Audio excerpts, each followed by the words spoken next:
ಕೋಲಾರ ಜಿಲ್ಲೆಗೆ 1280 ಕೋಟಿ ವೆಚ್ಚದಲ್ಲಿ 285 ಕೆರೆಗಳಿಗೆ ಹರಿಯುತ್ತಿರುವ ಬೆಂಗಳೂರಿನ ತ್ಯಾಜ್ಯ ಕೆಸಿ ವ್ಯಾಲ್ಯೂ ನೀರಿನ ಶುದ್ಧೀಕರಣಕ್ಕೆ ಉಪಯೋಗಿಸುತ್ತಿರುವ ಕೆಮಿಕಲ್ಗಳ ಬಗ್ಗೆ ಕೋಲಾರ ಜಿಲ್ಲೆಯ ಜನತೆಗೆ ಸಂಬಂಧಪಟ್ಟ ಕೆಸಿ ವ್ಯಾಲ್ಯೂ ನೀರಿನ ಅಧಿಕಾರಿಗಳಿರ್ಬೋದು, ಸಣ್ಣ ನೀರಾವರಿ ಇಲಾಖೆ ಅಧಿಕಾರಿಗಳಿರ್ಬೋದು, ಉಸ್ತುವಾರಿ ಸಚಿವರು ಮತ್ತು ಜನಪ್ರತಿನಿಧಿಗಳು ಬಹಿರಂಗವಾಗಿ ಆ ಒಂದು ಕೆಮಿಕಲ್ಗಳ ಜೊತೆ ಸಮೇತ ಮತ್ತು ತೋಟಗಾರಿಕೆ, ಕೃಷಿ, ರೇಷ್ಮೆ ಮತ್ತು ತೋಟಗಾರಿಕೆ KVK ವಿಜ್ಞಾನಿಗಳ ಸಮೇತ ಬಹಿರಂಗವಾಗಿ ರೈತರ ಜೊತೆ ಚರ್ಚೆ ನಡೆಸಬೇಕಂತೇಳಿ ನಾವು ರೈತ ಸಂಘದಿಂದ ಒತ್ತಾಯ ಮಾಡ್ತಾ ಇದ್ದೀವಿ. ಯಾಕಂದ್ರೆ ಬೆಂಗಳೂರಿನಿಂದ ಹರಿಯುವಂತಹ ಈ ಒಂದು ಕೆಸಿ ವ್ಯಾಲ್ಯೂ ನೀರನ್ನು ಕೋಲಾರ ಜಿಲ್ಲೆಗೆ 2 ಬಾರಿ ಶುದ್ಧೀಕರಣ ಮಾಡ್ತಾ ಇದ್ದೀರಾ. ಅದೇ ನೀರು ಯಾವುದೇ ಶುದ್ಧೀಕರಣ ಇಲ್ಲದೆ, ಯಾವುದೇ ಪೈಪ್ ಲೈನ್ ಇಲ್ಲದೆ ಕಾಲುವೆಗಳ ಮುಖಾಂತರ ಮಸೂರಿನ ಬಾಗಲೂರು ಇರ್ಬೋದು, ಬೇರ್ತಿ ಇರ್ಬೋದು, ಆ ಒಂದು ಗ್ರಾಮ, ಆ ಒಂದು ಹಳ್ಳಿಗಳ ಕಡೆ ಹರಿಯುತ್ತಿರುವ ನೀರಿನಲ್ಲಿ ಬೆಳೆಯುತ್ತಿರುವ ಆ ತಮಿಳುನಾಡಿನ ರೈತರು ಯಾವ ರೀತಿ ಬೆಳೀತಾ ಇದ್ದಾರೆ ಅಂತ ಹೇಳಿದ್ರೆ, ಯಾವುದೇ ರೀತಿಯ ಪಾಲಿಹೌಸ್ ಇಲ್ಲ, ನೆಟ್ ಹೌಸ್ ಇಲ್ಲ, ಓಪನ್ ಫೀಲ್ಡ್ ಅಲ್ಲಿ ಬೆಳೀತಾ ಇದ್ದಾರೆ. ಆದ್ರೆ ಯಾವುದೇ ರೋಗ ರುಜಿನ ಇಲ್ಲ, ಉತ್ತಮವಾದ ಬೆಳೆನೂ ಬರ್ತಾ ಇದೆ, ಫಸಲು ಬರ್ತಾ ಇದೆ. ಅದೇ ತರಕಾರಿ ಬೆಂಗಳೂರಿಗೂ ಬರ್ತಾ ಇದೆ. ನಮ್ಮ ಕೋಲಾರ ಜಿಲ್ಲೆಯ ಬೆಳೆದಂತ ರೈತರ ತರಕಾರಿಗಿಂತ ₹1 ₹2 ಜಾಸ್ತಿನೂ ಹೋಗ್ತಾ ಇದೆ. ಅಲ್ಲಿ ಯಾವುದೇ ಶುದ್ಧೀಕರಣ ಇಲ್ಲ. ಇಲ್ಲಿ ಎಲ್ಲಾ ಶುದ್ಧೀಕರಣ ಮಾಡಿ ಇಲ್ಲಿನ ಕೋಲಾರ ಜಿಲ್ಲೆಯ ರೈತರ ಬೆಳೆದಂತ ಬೆಳೆಗಳು, ಟೊಮಾಟೊ ಇರ್ಬೋದು, ಯಾಕಂದ್ರೆ ಕೆಸಿ ವ್ಯಾಲ್ಯೂ ಹರಿದ ನಂತರ ಯಾವುದೇ ಬೆಳೆ ಆಗ್ತಾ ಇಲ್ಲ. ನಮ್ಮ ಸ್ನೇಹಿತರು ಪ್ರಗತಿಪರ ರೈತರು ಹೇಳಿದಕ್ಕ ಆ ಒಂದು ಟೊಮಾಟೊ ಇರ್ಬೋದು, ಕ್ಯಾಪ್ಸಿಕಮ್ ಇರ್ಬೋದು, ಯಾವುದೇ ಬೆಳೆಗೆ ಏನ್ ಹೇಳೋದು, ನಾವು ಮೊಳಕೆ ಹಾಕಿದ್ರೆ ಮೊಳಕೆ ಬರ್ತಾನೆ, ಅದಕ್ಕೆ ನಾನಾ ರೋಗಗಳು. ಇನ್ನು ಔಷಧಿ ಅಂಗಡಿ ಹೊಡೆದು ಸಾಕಾಗಿದೆ. ಕೆಸಿ ವ್ಯಾಲ್ಯೂ ಸಮಸ್ಯೆ ಇಲ್ಲ ಅಂತೇಳಿ ಕೆಲವರು ಕಣ್ಣೀರು ಹಾಕೊಂಡು ಹೇಳ್ತಾ ಇರ್ತಾರೆ. ರೈತರ ಕಣ್ಣೀರು ಒರೆಸೋರು ಯಾರು ಇಲ್ಲ.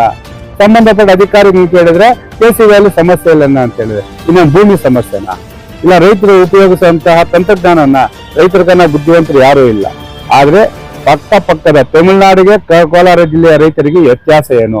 ಅಲ್ಲಿ ಕೆಸಿ ವ್ಯಾಲ್ಯೂ ಗುಣಮಟ್ಟನೇ ಇದೆ, ಇಲ್ಲಿ ಕೆಸಿ ವ್ಯಾಲ್ಯೂ ಗುಣಮಟ್ಟ ಕಳ್ಕೊಂಡಿದೆ. ಇದು ಬಹಿರಂಗ ಯಾಕೆ ಚರ್ಚೆ ಆಗ್ತಾ ಇಲ್ಲ?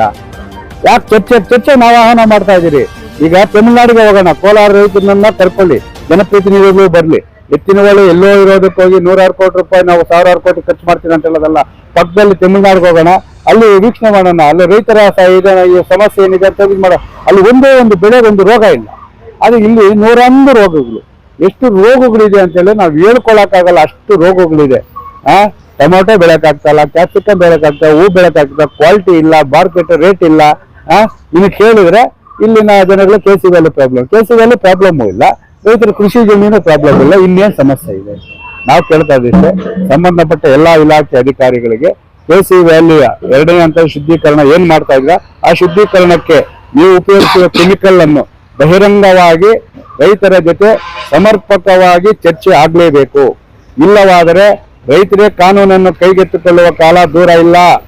ಎಲ್ಲಾ ಸಂಬಂಧಪಟ್ಟ ಉಸ್ತುವಾರಿ ಸಚಿವರಿಗಿರ್ಬೋದು, ಜನಪ್ರತಿನಿಧಿಗಳಿರ್ಬೋದು, ಮತ್ತೆ ಕೆಸಿ ವ್ಯಾಲ್ಯೂ ಅಧಿಕಾರಿಗಳಿಗಿರ್ಬೋದು, ಎಲ್ರಿಗೂ ಹೇಳ್ತಾ ಇದ್ದಾರೆ, ರೈತರು ಏನಾದ್ರೂ ಕೋಪ ಮತ್ತೆ 6 ವರ್ಷದಿಂದ ಕಣ್ಣೀರು ಸುರಿಸ್ತಾ ಇದ್ದಾರೆ. ಹಾಕಿದ ಬಂಡವಾಳ ಬರ್ತಾ ಇಲ್ಲ. ಇರುವ ಎಲ್ಲಾ ಸಂಪೂರ್ಣವಾಗಿ ಎಲ್ಲಾ ಒಡವೆ ಗಿಡವೆ ಎಲ್ಲ ಮಾಡಿದಾಗ ಇನ್ನು ಒಂದೇ ಒಂದಿದೆ, ಇರೋ 2 ಕಿಡ್ನಿನೂ ಮಾರಾಟ ಮಾಡೋ ಮಟ್ಟಕ್ಕೆ ರೈತರು ಬಂದು ನಿಲ್ತಿದ್ದಾರೆ. ಅವರ ಕೋಪ ಕೈಗೆ ಬರುವ ಮೊದಲು ಎಚ್ಚೆತ್ತುಕೊಳ್ಳಿ. ಕೆಸಿ ವ್ಯಾಲ್ಯೂಗೆ ಬಳಸುತ್ತಿರುವ ಕೆಮಿಕಲ್ಗಳ ಒಂದು ಗುಣಮಟ್ಟ ಮತ್ತು ಯಾವ ಕೆಮಿಕಲ್ಗಳನ್ನು ಉಪಯೋಗಿಸ್ತಾ ಇದ್ದೀರ ಅನ್ನೋದನ್ನ ಬಹಿರಂಗವಾಗಿ ಇವತ್ತು ರೈತರಿಗೆ ಮಾಹಿತಿ ನೀಡಿ. ಇಲ್ಲವಾದರೆ ರೈತ ಸಂಘದಿಂದ ಮತ್ತು ನೊಂದ ರೈತರಿಂದ ಕೆಸಿ ವ್ಯಾಲ್ಯೂ ಅಧಿಕಾರಿಗಳು ಇರ್ಬೋದು, ಆಗೋದು ಯಾವುದೇ ಕಾರ್ಯಕ್ರಮಕ್ಕೆ ಕೋಲಾರ ಜಿಲ್ಲೆ ಜನಪ್ರತಿನಿಧಿ ಬರಲಿ, ಎಲ್ರಿಗೂ ಸಹ ಕೆಸಿ ವ್ಯಾಲ್ಯೂ ಮುಖಕ್ಕೆ ಏರಿಸುವ ಚಳುವಳಿ ಮಾಡುವ ಮುಖಾಂತರ ನ್ಯಾಯ ಪಡೆದು ಎಚ್ಚರಿಕೆ ನೀಡ್ತಾ ಇದೆ. ಕೋಲಾರ ಜಿಲ್ಲೆಗೆ ತುಂಬಾ ಅನೇಕ ಕನಸುಗಳು ಕಟ್ಕೊಂಡಿರ್ತಾರೆ ಇಲ್ಲಿ ಈ ಭಾಗದ ರೈತರು. ಏನು ಎತ್ತಿನ ಹೊಳೆ ಬರುತ್ತೆ ಅಂತ. ಆದ್ರೆ ಎತ್ತಿನ ಹೊಳೆ ಸಂಪೂರ್ಣವಾಗಿ ವಿಫಲವಾದಾಗ ಅಂದಿನ ಜಿಲ್ಲಾಧಿಕಾರಿಗಳಾದಂತಹ DK ರವಿ ಅವರು ಒಂದು DPR ಸಿದ್ಧ ಮಾಡಿ ಏನ್ ಕೆಸಿ ವ್ಯಾಲ್ಯೂ ನೀರ್ನ ಕೋಲಾರ ತರಬಹುದು ಅಂತೇಳಿ ಎತ್ಕೊಂಡೋಗಿ ಸರ್ಕಾರದ ಮಟ್ಟದಲ್ಲಿ ಚಿಂತನೆ ಮಾಡಿದಾಗ ಆಯ್ತು ಅಂತೇಳಿ 480 ಕೋಟಿ ಕೊಟ್ಟು ಅದನ್ನ ಕೋಲಾರಕ್ಕೆ ತರ್ತಾರೆ. ಆ ತಂದ ಮೇಲೆನೆ ಇಲ್ಲಿನ ಒಂದು ರೈತರ ಸಮಸ್ಯೆಗಳು ಮತ್ತೆ ರೈತರ ಅವನತಿ ಹೆಚ್ಚಾಯ್ತು. ಯಾಕಂದ್ರೆ ಅವ್ರು ಸತ್ತು ಇವತ್ತು ಸ್ವರ್ಗದಲ್ಲಿದಾರೋ ನರಕದಲ್ಲಿದಾರೋ ನಮ್ಗೆ ಗೊತ್ತಿಲ್ಲ. ಅವ್ರು ಒಳ್ಳೇದಾಗ್ಲಿ ಅಂತ ಮಾಡಿದ್ರು. ಇವತ್ತು ಏನು ಈ ಒಂದು ರಾಜ್ಯ ಮಟ್ಟದಲ್ಲಿರ್ಬೋದು, ಜಿಲ್ಲಾ ಮಟ್ಟದಲ್ಲಿರ್ಬೋದು, ಈ ಸಣ್ಣ ನೀರಾವರಿ ಇಲಾಖೆ ಅಧಿಕಾರಿಗಳು ಮಾಡ್ತಾ ಇರತಕ್ಕಂತ ಎಡವಟ್ಟು ಅನ್ನೋದು ಗೊತ್ತಿಲ್ಲ, ಇನ್ನೊಂದು ಅನ್ನೋದು ಗೊತ್ತಿಲ್ಲ. ಈ ಕೇಸಿ ವ್ಯಾಲಿಗೆ ಬಳಸ್ತಕ್ಕಂಥ ಕೆಮಿಕಲ್ ಎಷ್ಟು ವಿಷಪೂರಿತವಾಗಿದೆ ಅಂತಂದ್ರೆ ಅದನ್ನು ಯಾರು ಎಲ್ಲಿ ತರಿಸ್ತಾರೆ, ಏನು ಆ ಕೆಮಿಕಲ್ ಇಂದ ಏನು ಅನಾನುಕೂಲ ಆಗ್ತಾ ಇದೆ ಅಂತ ಯಾರು ಅದನ್ನ ಇದುವರೆಗೂ ಒಂದು ಶ್ವೇತಪತ್ರವನ್ನು ಹೊಡಿಸಿಲ್ಲ. ಈಗ ಉದಾಹರಣೆ ಏನಂತಂದ್ರೆ, ಇವತ್ತು ಬೆಂಗಳೂರಿಂದ ತ್ಯಾಜ್ಯ ನೀರು ಕೋಲಾರಕ್ಕೆ ಏನ್ ಹರಿತದೋ ಅದೇ ರೀತಿಯಾದಂತ ಒಂದು ಇವ್ರ ಪೈಪ್ಗಳ ಮುಖಾಂತರ ಹರಿಸ್ತಾರೆ. ಮತ್ತೆ ಅದೇ ತಮಿಳುನಾಡು ಬಾಗಲೂರು ಇರ್ಬೋದು, ಮತ್ತೆ ಇನ್ನೊಂದ್ ಕಡೆ ಇರ್ಬೋದು, ಕಾಲುವೆ ಮುಖಾಂತರ ಹರಿದು ಹೋಗ್ತಾ ಇದೆ. ಆ ಭಾಗದಲ್ಲಿ ನಾವೇ ಹೋಗಿ ನೋಡಿದೀವಿ, ಬಾಳೆ ಇರ್ಬೋದು, ರೋಸ್ ಇರ್ಬೋದು, ಮತ್ತೆ ಟೊಮಾಟೊ ಇರ್ಬೋದು, ಏನು ರೋಗ ರುಜಿನ ಇಲ್ಲ. ಸಂಪೂರ್ಣವಾಗಿ ಎಷ್ಟು ಫಲವತ್ತತೆಯಿಂದ ಬೆಳೆ ಬರ್ತಾ ಇದೆ ಅಂತಂದ್ರೆ ನಾವು ಊಹಿಸ್ಕೊಳಕ್ಕೆ ಆಗಲ್ಲ, ಅಷ್ಟು ಕ್ವಾಲಿಟಿ ಬರ್ತಾ ಇದೆ. ಒಂದೊಂದು ಬಾಳೆ ದಿಂಡು ದೊಡ್ಡದಾಗಿ ಹೇಳ್ಬೇಕಂತಂದ್ರೆ 100-150 ಕೆಜಿ ಬರ್ತಾ ಇದೆ ಬಾಳೆಗೊನೆಗಳು. ಬಟ್ ಅದೇ ನೀರು ಪೈಪ್ ಮುಖಾಂತರ ಇಲ್ಲಿ ಶುದ್ಧೀಕರಣ ಮಾಡಿ ಕೋಲಾರಕ್ಕೆ ಕರೆಸ್ತಾ ಇದಾರಲ್ಲ.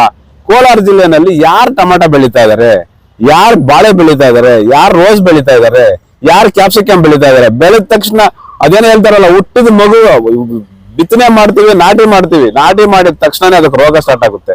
ಎಷ್ಟು ಔಷಧಿಗಳು ಹೊಡೆದ್ರೂ ಸಾಕಾಗ್ತಾ ಇಲ್ಲ.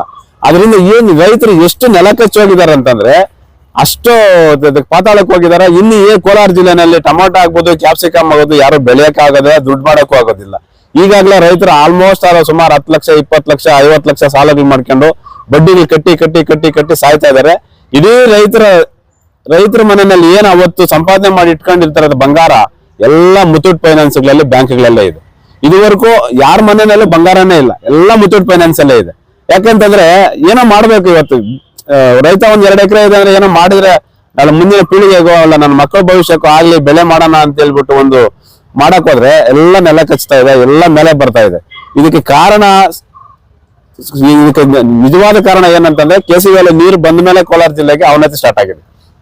ಇಲ್ಲ ಭೂಮಿ ಫಲವತ್ತತೆ ಕಳೆದುಕೊಂಡಿದೆ ಗೊತ್ತಿಲ್ಲ, ನೀರಿನ ಅಂಶದಲ್ಲಿ ಫಲವತ್ತತೆ ಇಲ್ಲ ಅಂತ ನಮಗೆ ಗೊತ್ತಿಲ್ಲ. ಅದರಿಂದ ನಾವು ಸಣ್ಣ ನೀರಾವರಿ ಇಲಾಖೆಗೆ ಮತ್ತೆ ರಾಜ್ಯ ಸರ್ಕಾರದ ನೀರಾವರಿ ಇಲಾಖೆ ಪ್ರಧಾನ ಕಾರ್ಯದರ್ಶಿಗಳೆಲ್ಲ ನಾವು ಮನವಿ ಮಾಡ್ತಾ ಇದ್ದೀವಿ.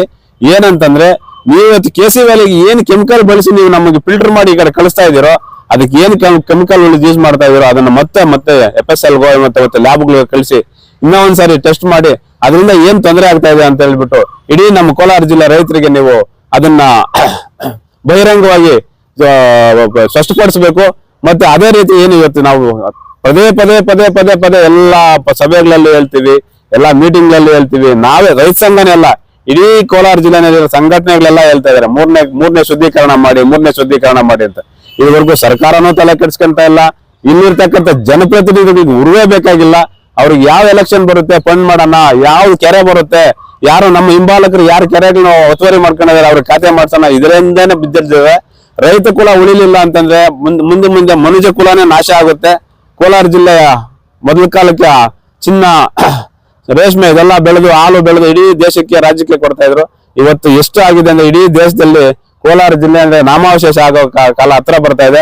ಅದರಿಂದ ತಾವು ಸಣ್ಣ ನೀರಾವರಿ ಇಲಾಖೆಯವರಾಗ್ಬೋದು, ರಾಜ್ಯ ಮಟ್ಟದ ನೀರಾವರಿ ಇಲಾಖೆಯ ಪ್ರಧಾನ ಕಾರ್ಯದರ್ಶಿಗಳಾಗ್ಬೋದು, ಇದರ ಬಗ್ಗೆ ಸೂಕ್ತವಾದಂತ ಗಮನ ಹರಿಸಿ ನಮ್ಗೆ ಏನ ಕೆಮಿಕಲ್ ನೀರಾವರಿ ಕೇಸಿ ವ್ಯಾಲಿ ನೀರು ಏನು ಶುದ್ಧೀಕರಣ ಕೆಮಿಕಲ್ ಬಳಸ್ತಿರೋ ಅದನ್ನ ಇನ್ನೂ ಒಂದ್ಸರಿ ನೀವು ಪರೀಕ್ಷೆ ಮಾಡಿ ನಮ್ಗೆ ಅದ್ರ ವರದಿ ಕೊಡ್ಬೇಕು. ಇಲ್ಲ ಅಂತಂದ್ರೆ ಮುಂದಿನ ದಿನಗಳಲ್ಲಿ ಕೋಲಾರ ಜಿಲ್ಲೆ ರೈತರ ಸಂಪೂರ್ಣ ಅವನತಿ ಆಗುತ್ತೆ ಅಂತೇಳಿ ಈ ಮೂಲಕ ನಾನು ಎಚ್ಚರಿಕೆ ಕೊಡ್ತಾ ಇದ್ದೀನಿ.